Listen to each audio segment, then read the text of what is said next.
everybody. Welcome back to another episode of the podcast. And today, I got a big one for you. Your ears are in for a treat today. I have probably one of the heaviest hitters in the entire industry. So let's make this happen. I have Tom Donlea today. How are you doing today? I'm doing great. Doing great. Nice to be invited onto the show. Yeah, thanks for agreeing to do this. I know you're a busy man and you're coming off of a big move. You just moved to Spain. So how is that? How was that? How is it getting adjusted? I know you spent some time in Singapore too. So you're no Yeah. stranger to new places. So how is that going for you? Yeah, well, I think one big difference with Singapore was Singapore's national language is English. So in our warm up, I was sharing some stories about being immersed in Spanish here. Yes, you were. And as you pointed out, I will learn it. Being immersed is the best way to learn it. And from a family perspective, I mean, we had sold our house during the process of leaving Singapore, and so landing here, we had to pack a couple bags. I brought my bicycle. I Yeah. mean, we're good to go. I got a few changes of clothes and a laptop. What else do you need, Jordan? Yeah, that's right. And start over, start fresh, and that's one of, I think, the real big benefits of the way that our businesses kind of went in this transition to remote work is like we have these opportunities, and especially for you, like where you're experienced in going into emerging markets with your businesses and launching your products, and we'll kind of get into that in a little bit. But it's really cool the way that like the world has embraced us to be able to go do these types of things where we can just go where we need to go to get the job done and where we want to go. Like my old boss lived in Barcelona when I was at Ticketmaster, and it was always great weather. He's walkable cities, things that we don't necessarily have in the US. And I think, like, based on what I know of you, you're real big into that sort of lifestyle. You're an active person. So, hey, I'm excited for you to try it out over there and have a good time. Yeah, So thanks. let's kind of transition into the kind of how we met. It's the typical structure we do, and I think you have a really interesting story because, like I said, you are a heavy hitter in this industry. You are kind of one of the founders of the industry overall in the way that it is at this current day.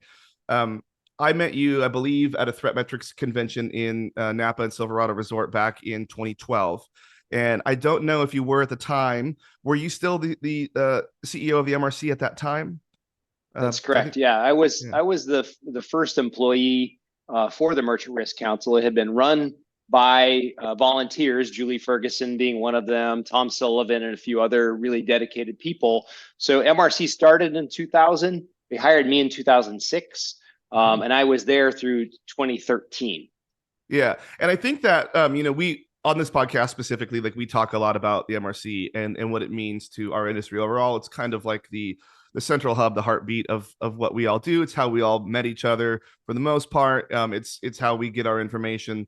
So I think it's really interesting, and I do want to talk about that a little more, like as much as you're willing to and can share. But that's super interesting that like you were the first one there, and I think that that's a lot in there that we can talk about because the organization and how it's grown and how it's evolved. Even my time in the industry, like I joined the industry in 2011, uh, Mm-hmm.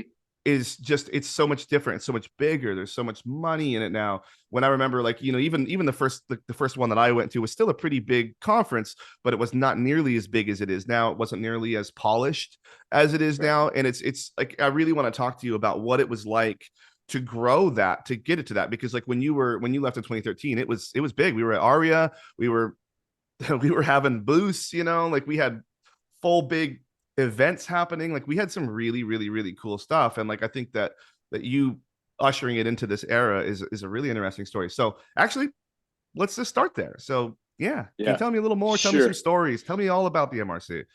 It all starts with me meeting Tom Sullivan through a consultant. I had been working in environmental organizations and welfare to work organizations, a philanthropy organization.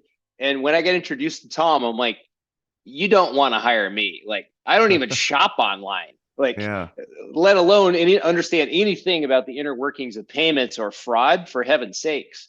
And so as I get to know him and the other board members at that time, again, all run by volunteers, I really saw this dedicated group of people. They were, spending time away from their families on top of their day jobs to run this MRC thing. And it was a huge there's a benefit to society for companies coming together through MRC and doing a better job of squeezing out nasty actors, and making it a better customer experience for for the consumers who use their sites or the small businesses, right? So I came in and did exactly what you said, Jordan. My time and focus early on wasn't about understanding the content and what you were doing in your day job. What I was doing is focused on building up those events, strengthening the board, finding ways to grow the budget, sponsorship of events, these kind of things. We expanded internationally into Europe in 2010. That's where I met my current CEO, Nicholas Vedren. Most people call him Nico, at the Allyiz firm, advisory firm. And so over time, what developed for me was, I'm working with all these dedicated, committed fraud professionals and payments people, and I realized I really didn't know very much.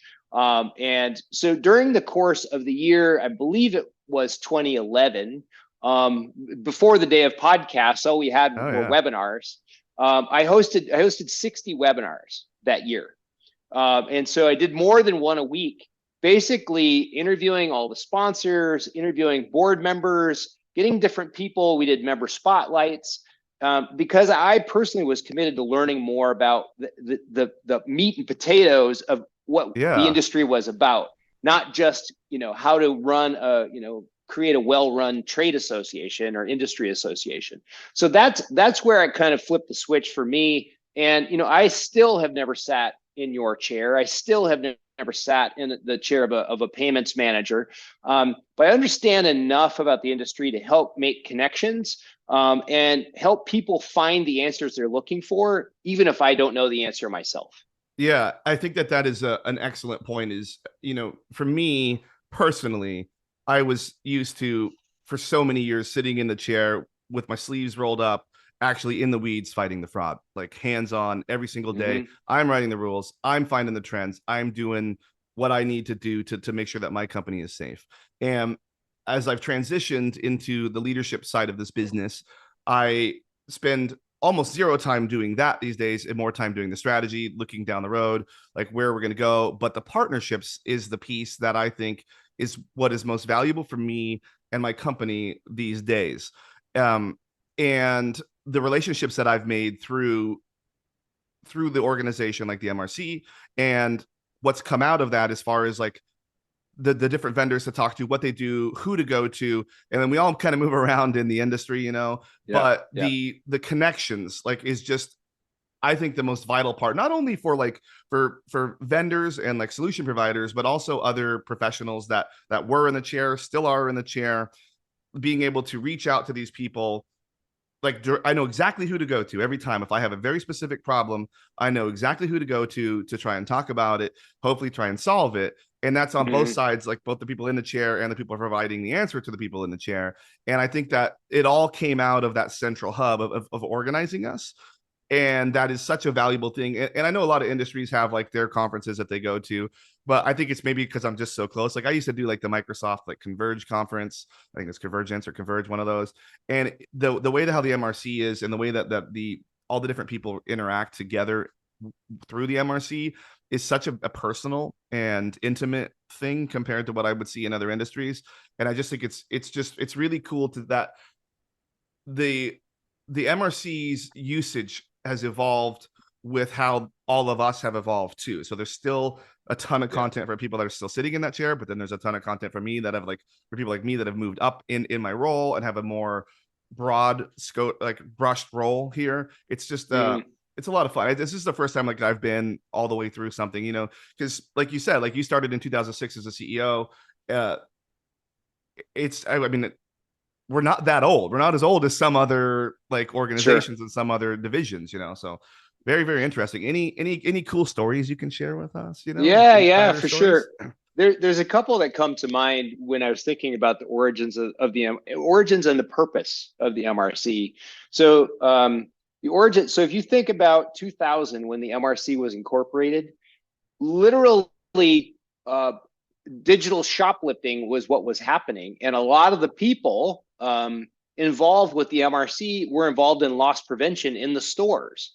So Rhonda Sifford, who is a legend in the MRC world, she was at Costco for many years, Starbucks, actually performed an interim CEO for the MRC. She literally has a VHS cassette of her tackling a shoplifter in a parking lot at Costco. I That love should be those. like somewhere in the MRC Hall of Fame, because online fraud, I mean, offering those products online was a novelty, let alone the ways that people would rip them off. Like they just had no idea. No one knew how what a door it would open for fraud. Yeah, exactly. Yeah. And then the second story that comes to mind, and an encouragement to anybody who is younger in their career, and they're involved with the MRC, but they're not really like stepping up to speak or get involved in committees because it's hard, right? You got your life, and if you're the Takes a fraud boxer, commitment. you got to hit the gym. I'm sure. Yeah, I'm probably keeping you. Yeah. I can't be a small guy out there, I'll have to change my name. So it is a time commitment, but I can think specifically of like Lincoln Barker. Lincoln was a fraud analyst in the basement of that building outside of Dallas for Neiman Marcus, and I convinced him to go speak at some conference in San Diego. He was reticent to do it. He'd never spoken publicly, and that that opened his eyes. It raised his profile, and now he has like this amazing job at Apple. He's been there for a decade or so. I wouldn't say that stepping up at the MRC was the only reason Yeah. that his career took off, but it's a part of it, right? So you put it out there, and then good things come back from investing in a group like the MRC. I will say, I mean, I 100% resonate with that. Like, I think, and what we were going to talk about, it was on the list, but at one point at MRC, I think it was in 2012 even, maybe it was a little later, you had asked me to come do a video with you. Like, you basically interviewed me for Ekata, which was White Pages Pro at the time, but now they're Ekata. And that was like my first time really going deeper and getting more involved. And then from those sorts of things, there's a little attention on that. But once I started doing panels, getting more involved, and like doing blog posts and being a more contributor in the overall industry, it's the same thing. Like I started to excel at my role. Like, I was in a role at Fandango, which I love that company. I love everything that they did, but I was kind of stuck at the time. It wasn't really, there wasn't a whole lot of like, it was a brand new department that I had founded, and I had done all the work on that.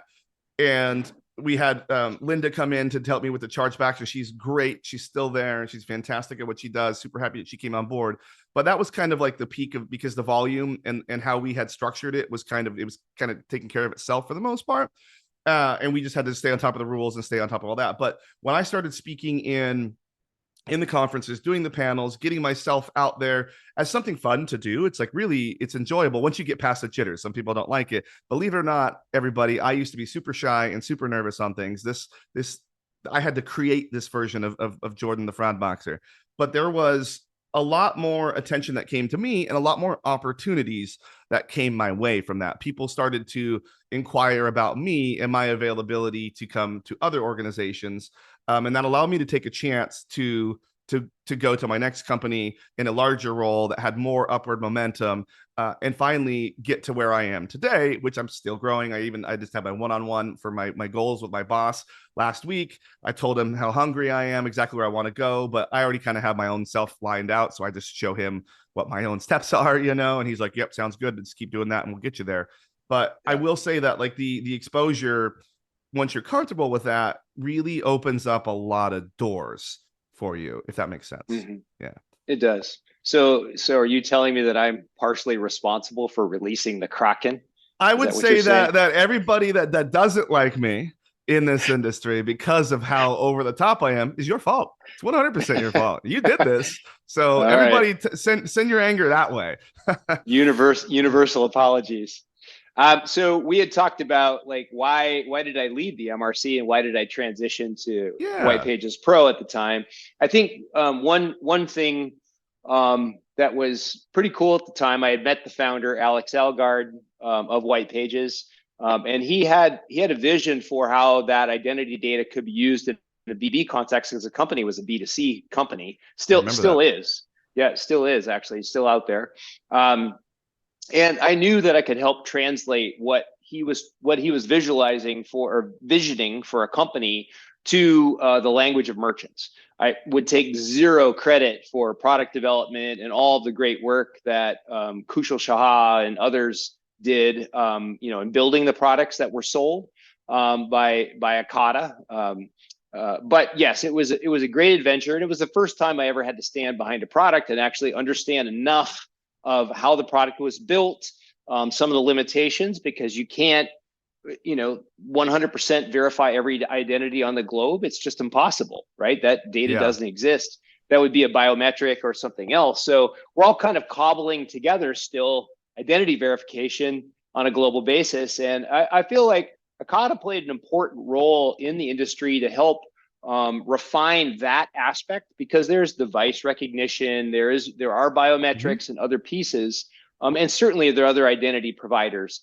But I was able to join the team at a very early stage and help grow the company, really harness the power of the MRC. We did a lot of great work and development through the Merchant Risk Council, and eventually moved to Singapore in 2020, right before the pandemic, and opened the Asia Pacific office over there.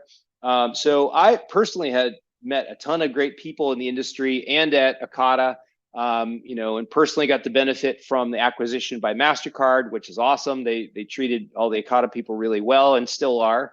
And so it was just a great transition from Merchant Risk Council into the industry. Yeah, and I think that I mean, myself, I have used Ekata at several places in the past.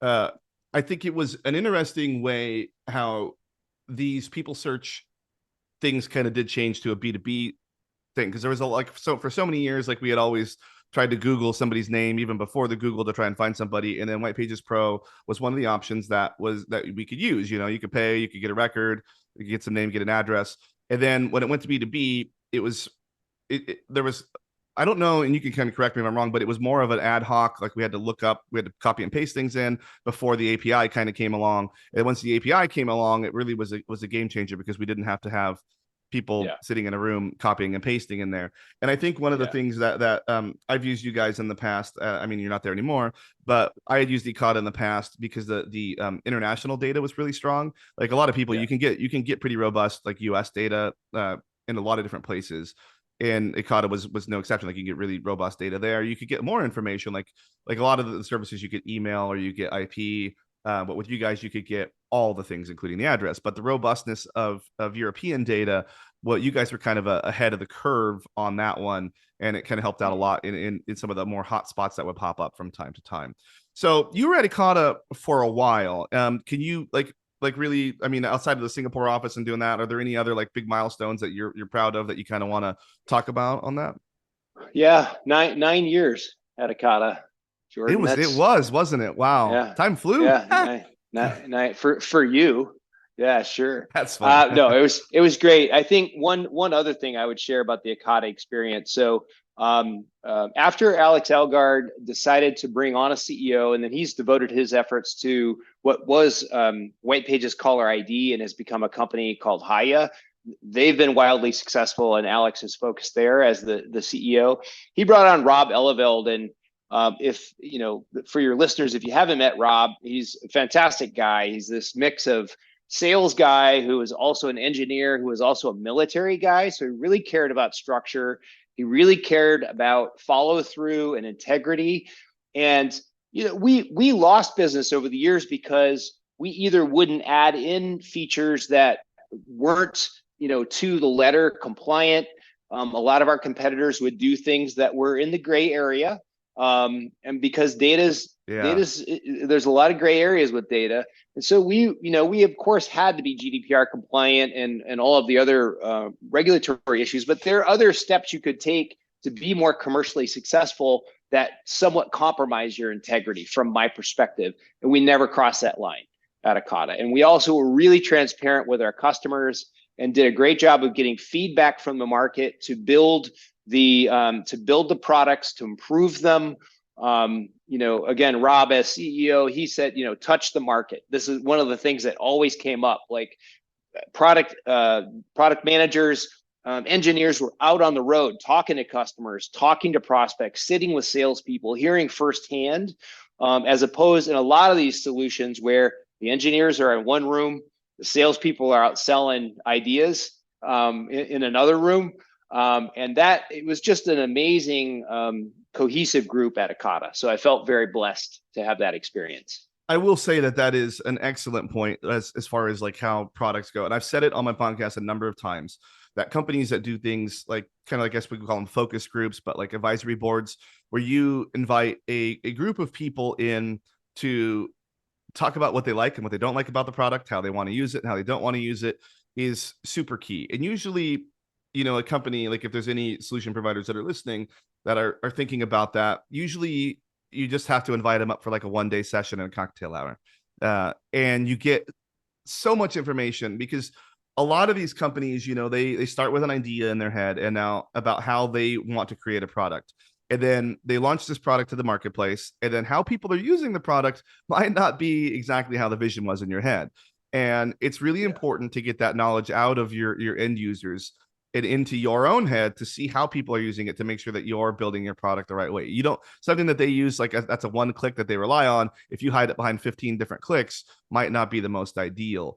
And the same thing comes from when you're looking for product people. You know, LexisNexis is put a focus on hiring fraud people into the product roles, and I think that that's super smart because, like you said, you know, you have product people in one room making these products that they think that people are going to want to use, while you have the salespeople talking to would be end users in the other room selling a completely different bag of goods.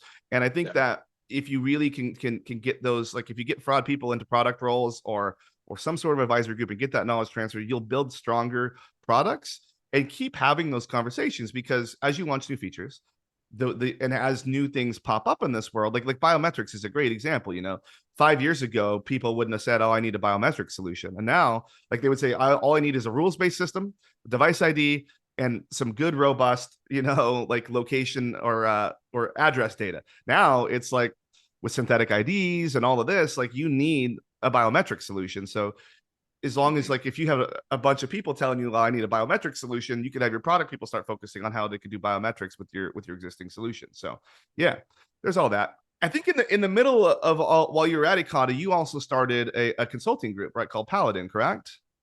That's correct. Yeah, and the reason, and I started that with Jim Houlihan, and who had been at Orbitz and a few other industry home shopping network, and then Jamin Whitehead, who really was built his career at backcountry.com in Salt Lake City. Those two guys were interested in kind of getting out of corporate life and getting into and sharing their expertise. And again, emphasizing I had never sat in your seat before. I didn't have the expertise. I started that as a part-time side project while I was at White Pages Pro, and even told, you know, very transparent with the CEO. I said, I'm starting this thing, doesn't make any money. Please don't fire me. Yeah. I need insurance for my kids, you know, stuff like that. Sounds like so me with the podcast. Yeah. So in my case, again, with, you know, transparency and honesty, I took a pay cut, saying, you know, I'm going to devote 1 day a week to developing Paladin, and Wow. White Pages Pro paid me less during that period of time, so that, you know, they were getting a fair share of my time.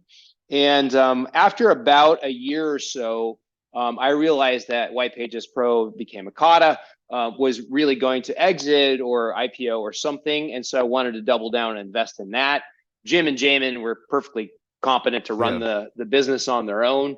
They did miss the sales guy that I was. I'm sure they did. You know, they're fraud guys. You got a big Rolodex of us here, you know. Yeah, for sure. But they've done a great job, and they eventually had an exit with Paladin as well. They were bought by one of their customers, which is great. Didn't know that. Them. Oh, yes, yeah. Mountain Valley Bank. So they were in. Yeah, they were in doing a project with them, and the CEO heard the report and said, "This is amazing. Would you sell your company to me?" I'm paraphrasing, you know. Yeah. So I mean, I'm just really proud of what we built there, and that those guys took it and ran with it and made it marketable and sellable. So it's Yeah, good. well, congrats, Jim and Jamin, if you guys ever do listen to this episode. So, wow, good job. Yeah. I think you touched on one thing there, and then we'll move on in just a minute to where you're at now and what you guys are doing, because I think that's super interesting too. So Yeah. you had mentioned that the Ekata was looking for the exit, and they found that exit. So, can you kind of just walk us through what you can about how that was, how that went? Mm, I mean, yeah. it's always good when an exit happens and a lot of the people stay and a lot of the people are still there. So Yeah. yeah. So let's Yeah. talk to me about that. Well, I think the important thing to point out, again, going back to Rob Eleveld, who was CEO, we didn't talk about exit. That was not on the table. We focused on doing right by our customers, hitting our numbers, working really well together. And so the exit was just a really nice outcome of doing great work for nearly a decade as a core team. Um, and so I don't know what else I could say about that. I mean, there's probably less than 10 companies that would buy something like Ekata. And the CFO, the CEO of Ekata did a great job of working with, the various entities that help you in a situation like that to put the package together, tell the story. And we had a great outcome. I believe it's one of the largest multipliers in the fraud space. It was about 15x of revenue that the company sold for. So again, that's a testament Wow. to the need of the product in the industry, and the recognition by Mastercard that it's a good addition to their portfolio Yeah. of companies. New Data is one of the biometrics companies Yep. that you were mentioning earlier. Ethica was a part of that. So they've done a good job. Mastercard's done a good job of Yes. building a nice portfolio of companies. And then, like you mentioned, LexisNexis earlier, they've also acquired a lot of companies in the space. Integrating them and building cohesive solutions is another challenge. I stayed about a year after the acquisition. I'm not really a big company guy, just to be honest. I love the people at Mastercard and was a big proponent of them as a potential acquirer. But I'm happy to be at a smaller firm now. Do you want to hear a little bit about Allyiz? Yeah, let's talk about Allyiz. This is something that you've joined more recently, and I really want to devote a large chunk of time to Allyiz, what it is, how it started, what you guys are doing, what you're doing there, just the whole enchilada, as they say. Sure. There are a handful of firms in the world who do what Allyiz does. Allyiz is spelled a little odd. It looks like Allyiz. So people pronounce it differently, but it's Allyiz, like a comrade or a friend or a supporter. That's basically why we set this thing up. And in essence, Jordan, if you're a merchant out there or even a solution provider and you're sitting there and you're like, I don't have people, I don't have time, or I don't have the know-how, then our firm can help you get what you need. In essence, we break the model of traditional consulting firms. Number one, mostly led by women and gay men. So that's a little unusual for consulting firms. Usually That's it's a pretty bunch of cool. old white dudes in Yes, it suits, right? is. Yeah. Another thing that we do differently is that we have a very strong network. The leaders. So I'm the eighth partner to join the firm. Everyone had come through the Merchant Risk Council network, and so Wow. 15 plus years for each of the partners, and everyone has such a strong network. So if you said to me, we finished and you're like, hey Tom, I got a buddy, he's got a problem with crypto in Croatia. I'm like, I'm sure I can find somebody who knows crypto in Croatia. So we crowdsource the talent for the different projects. We thoroughly vet them. We have partners kind of riding with them during the duration of projects. And the net effect here is that we're getting intelligence and expertise to companies, mostly merchants or fintechs, who have problems they can't solve on their own, or they don't have the people power or the time. They need to get off the high risk list or something to that effect. And we basically are then providing great, interesting jobs that tend to pay more than what if you're full time in a basement of some fraud shop at a retailer, for example. And many of our experts are living on sailboats. They're truly nomadic. They're super professional, but they're able to live wherever they want, however they want. deliver on these projects, and like I said, we're delivering tremendous value to our customers. So we steer away from the word consultant, because that Yeah. typically you think of a middle-aged white dude in a suit who was born in a test tube. The difference with Allyiz is that our people have actually done your job, right? So Yeah. they've sat in your seat, or they've led marketing for a solution provider. They've done the branding and repositioning for a vendor. These are really valuable things that few consulting firms can really put out there in their marketing. So are these people that are doing this work with you guys, are they are they full employees, or is this like something that you could like sign up for, like to be a part of the network? How does that work? Yep. We don't widely advertise it because our network is so strong. We can generally, through word of mouth, Yeah. find folks that we need to do it. And we have a combination of types of people who work with us, Jordan. So some have full-time jobs and they have permission from their employer to do strategic advice for certain situations, or nights and weekends doing data analysis, these kind of things. Because you've lived this life. It's like, oh, I'm going to spend my Saturday Yep. going through payment processing information, or something. And so we do that, when companies don't know how, or they don't have the people. We also have folks that work exclusively with us, and so they're eating what we bring in through the door. So they aren't full-time jobs; they're on contract. But again, many of them are living lives that are pretty darn interesting and exciting, and this is a great addition to help them fund their life, continue to stay in tune with the key things that are going on in the industry, and add a lot of value to situations where companies are stuck, or they need a boost, or they need strategic advice. Do you really have people on sailboats? Because that would be Yeah, well, really only one that I'm aware of. Last time I talked to him, he was in Croatia. that's awesome. By the way, I'm starting my I just did pick my band name, but I might change it to Crypto in Croatia, maybe, because that was pretty good. I do like that. But the boat thing is super interesting. So just on that, not to go on like a weird story, like my parents live in Oregon still, outside of Portland and Salem, so kind of in the country a little bit. But they also have an RV lot that they like a little piece of property over on the Siletz River in the coast, the Oregon coast. They call it the coast, if they don't call it the beach.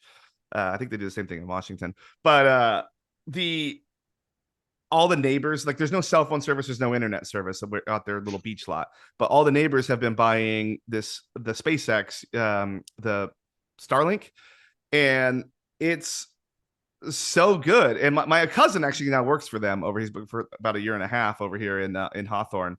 But like it's just like the possibilities of that. And I watch this guy named Aquaholic on YouTube, like I do his boat tours.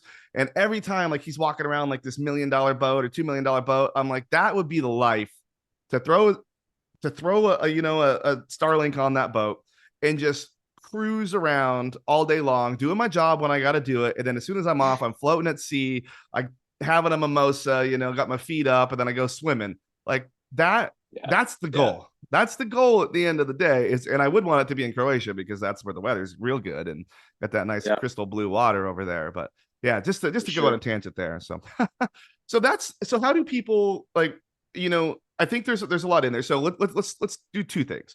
Let's talk Yeah. about what your guys' main focuses are, as far as Hmm. like, is it payments, is it fraud, like is it Yeah. security, is it cybersecurity, is there Yeah. expansion into any categories, and how do people get involved, like how, like do Yeah. they Yeah. like, and what if, as an end user, like as a merchant, what if I need your services? How let's do all those things right there.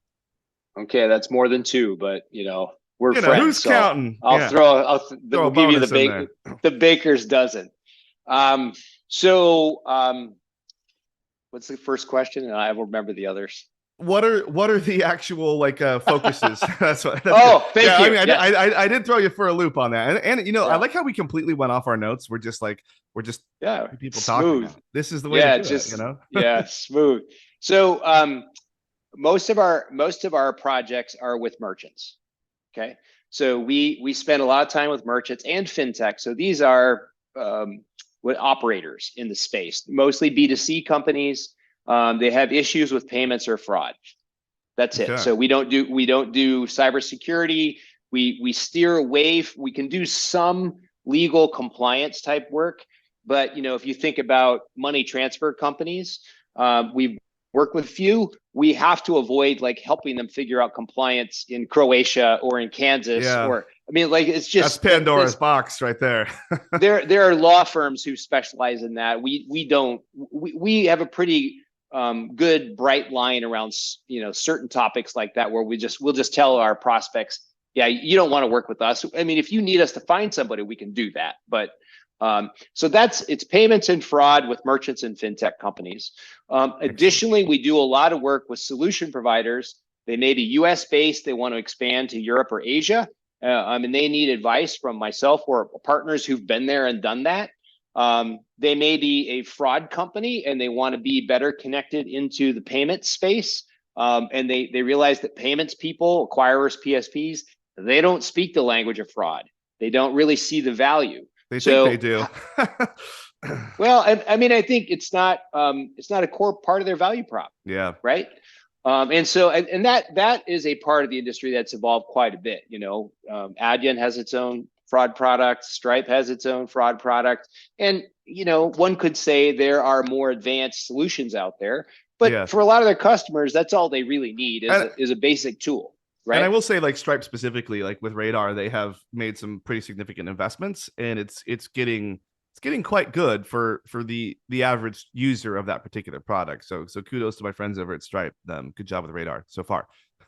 Yeah, that's great. So that's kind of like the who Allyiz works with. So merchants, fintechs, and then solution providers. And then generally, how do we find our experts? Like I said, organically we find them. If you're a merchant and you have expertise, you have an interest in doing this, or you work at a fintech in fraud or payments, contact me. I'm sure, Jordan, you're going to throw up my contact information. It's tom@allyiz.com. Pretty straight, or likelihood that we're already connected on LinkedIn is pretty great. So you can ping me there. And then what about merchants that have issues? Again, I'm happy to help have a discovery conversation.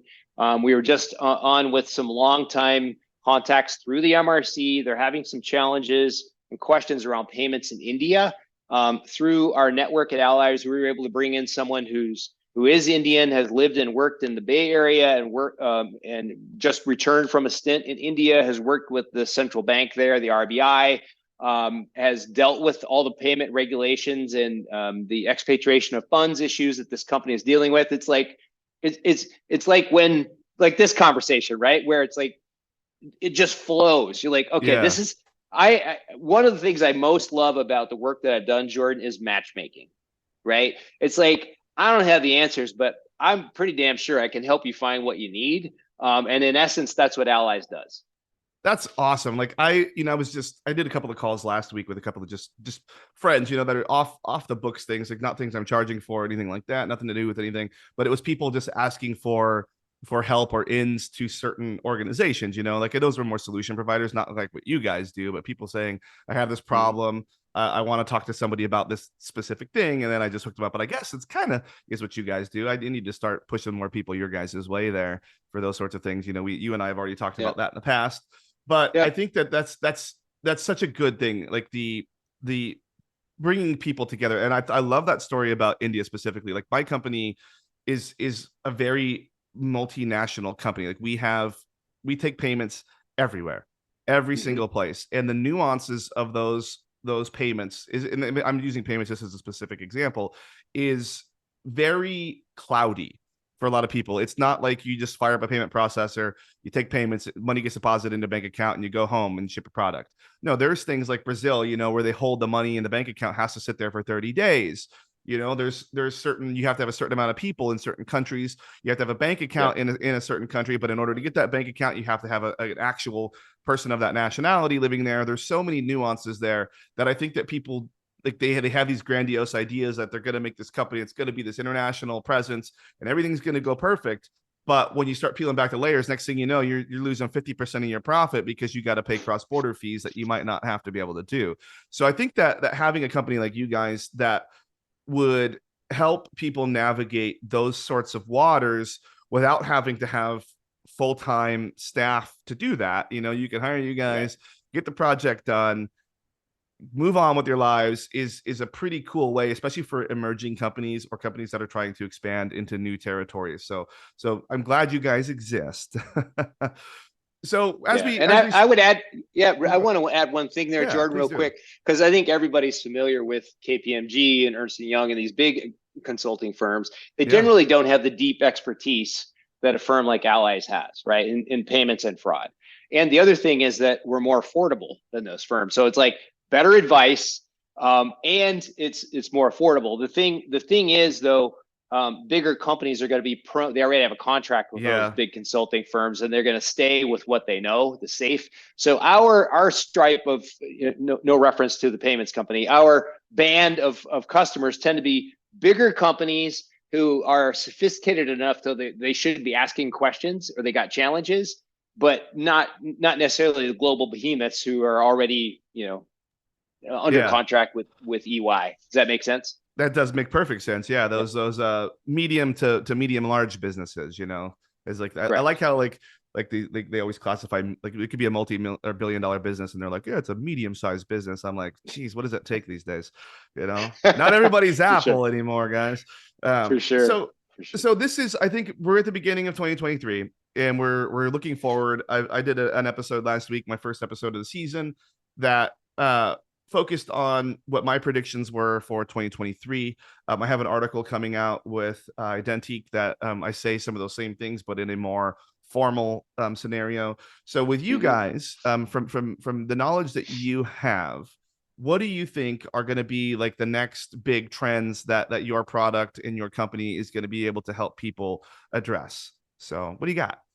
Yeah. Well, when I was thinking about this question, what's gotten me excited the last couple of weeks is we have a couple of customers who are attempting to make payments profitable. And so how this is playing out, I mean, let's be honest. All Yeah. love to the credit card brands. Nobody likes credit cards. And Yeah. most of us only use them because of the points. Like I'm sure, most of the people who are organized enough to listen to a podcast on a specific subject like this have their credit card and auto payment every month because we don't want to Uh-huh. pay the interest, right? 100%. So ultimately, how can I get the benefit I'm looking for, which is some sort of loyalty recognition and maybe greater brand recognition, and not have to deal with the potential issues of late fees or that sort of thing. And so what we're seeing is gaming companies, travel companies doing their own banking, using a banking as a service company, a vendor to build their own debit card where the points are in their game or they're in travel for their specific site. So Oh, interesting. it's still an open loop card. You can use it wherever. And as you know, debit is more prominent in a lot of markets than credit anyway. Yep. And so that's something that I find fascinating where, it's like using the energy that's coming at you in martial arts to to your advantage. This is where these companies are, and there was one, I won't mention the company, when they were doing this very successfully in Russia, but they had to shut it down because of the war, all the conflict that's going on. Yes, very familiar with And that. yep. So we're working to replicate that white label credit card across Europe, to be able to help them increase that brand loyalty, save them money on transaction fees, and get again sticky relationships with their customers. I think that's really a good idea. The gaming thing, where if you use a branded credit card for like a gaming company, you get like in-game credit and rewards and stuff like that. I mean, you hit the nail on the head. Like I'm a sucker for rewards cards. I I mean, I have my Delta Reserve card that I use for everywhere. So I hit gold status, gold medallion. So I got that. And like just yesterday, I was trying to buy an amp for my guitar. I was getting an AC15 Vox tube amp, and I was on Sweetwater Music, and I was like setting up my account, and they had their co-branded credit card right there. The unfortunate thing for Sweetwater, and I'm sorry everybody, is that I also have the Amazon card for 5% off, and Amazon had the same sale that Yeah. was happening Well. on Sweetwater. So I've had to buy it on Yep. Amazon so I get my 5% points Yep. back, because 5% is a lot, you know. And I Yeah. mean, I just have that Amazon card just permanently stuck on my account. So, and I have the Chase Sapphire Reserve. So like free Grubhub or a free Dash Pass and Lyft Pink and all that. Like I'm a sucker for all those little tiny benefits, every little thing that I can get that I don't have to pay for. But, and you're right. Hmm. I auto pay it. I mean, I keep track of what I'm doing. I'm not going crazy, but like, that's just, it's Yeah. so much less stress when you can auto pay all the things.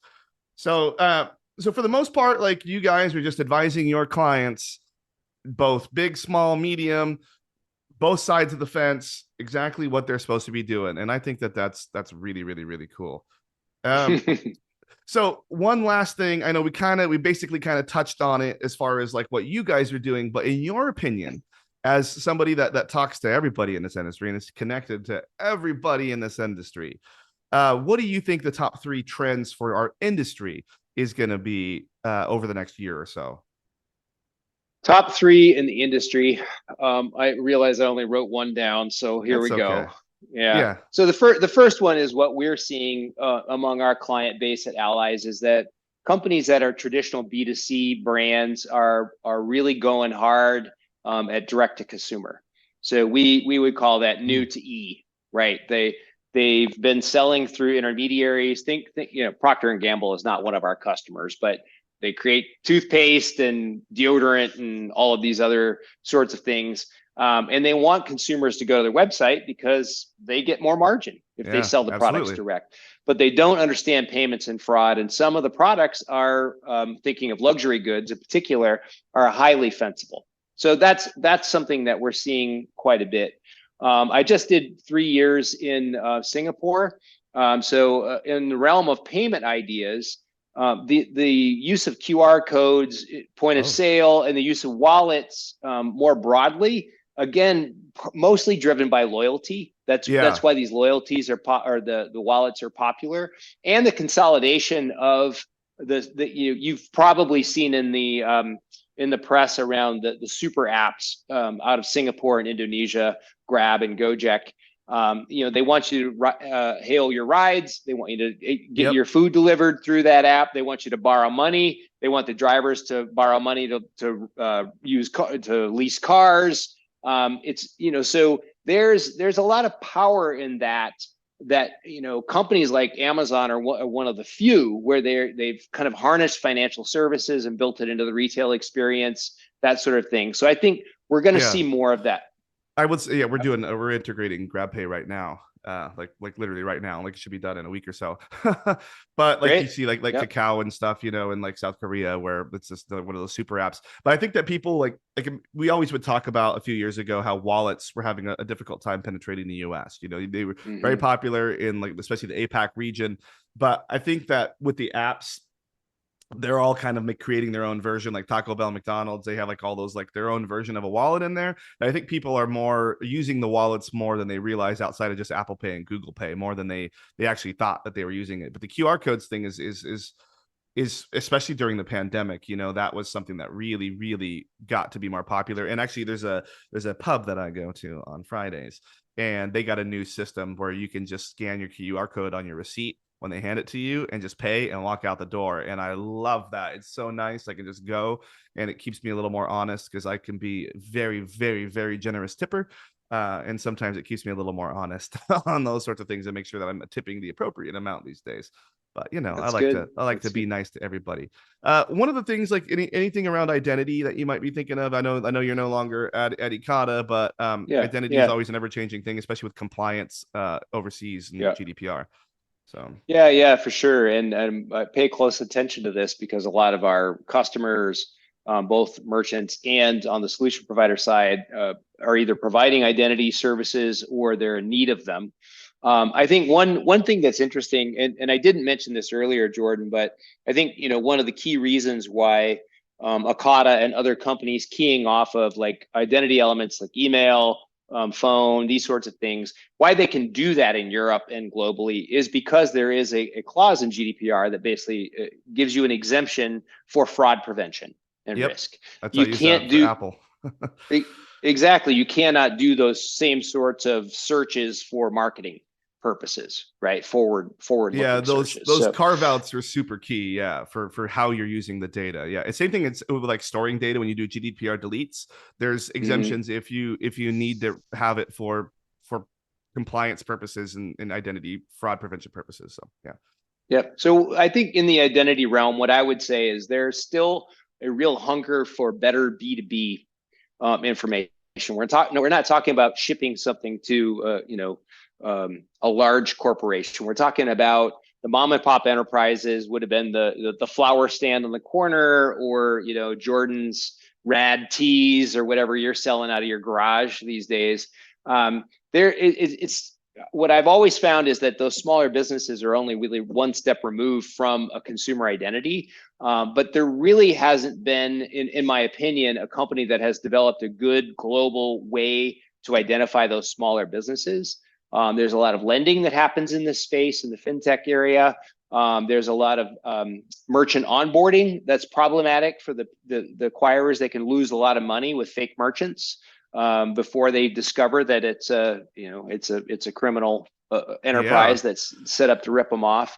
So that's an area where, I mean, if I had a team of engineers and a couple $1,000,000, I would build something that is related to small business identity verification for acquirers, PSPs, and for fintech companies lending to them. that's a really really good idea. And people like JP Morgan Chase, when they bought Frank, probably would have been a little happier to save a couple $100 million there. But I think the fake stores thing is super interesting timing, because just yesterday Steve on my team, who was on last week's podcast, shared an article about Pakistan opening up their, like, Amazon opened up Pakistan to be able to have sellers, like marketplaces on Amazon, and the challenges that they had in that marketplace with people trying to create fake stores and sell fake goods, kind of like a triangulation scheme, but more with refunding involved. So definitely see a need there. That would be really, really, really cool, especially in this distributed commerce type world that we live in, where like everything's a portal to another person's portal to another person's portal. Like that could be super helpful. So yeah. Any final thoughts you have for us? Well, I mean, it's always fun to chat, Jordan. And I mean, you were just a snotty nosed kid when I met you, so I it's been fun was. to see you. Yeah. So I won't comment on your hygiene these days, but you've definitely matured, and I love the way that you have such a strong voice. I think over time you're also learning that you're not always right, which is 98%. I'll give you that. Yeah, How's that? that's it's usually right. But I have been humbled in my life. Like definitely you saw the young hotshot that years, and then you've watched me get into a more where my voice, I understand that my voice is heard to a certain level. So I have to think more about what I say, Yeah. because Yeah. people do listen. And it's been, and I want to thank you for being a part of that journey, and for giving me the opportunities and the chances, and for always giving me a call when you were in LA to come meet up at the Fandango offices, those sorts of, like Yep. like always pushing and trying to make sure that you were around, make sure I was buying the product too. That's always an important thing there. But yeah, thank you. Thank you for all these years, and thank you for always for doing this, for giving me your time. This is a prime example, folks, that like if you are nurture the relationships that you have with the people around you, not only can you get career growth, but you also can get people that wouldn't normally come on a podcast like this to come on your podcast, because you're a heavy hitter, as we say. Yeah, I'm glad to do it, Jordan. I think you're doing a great job. Let's keep spreading the word and getting people engaged.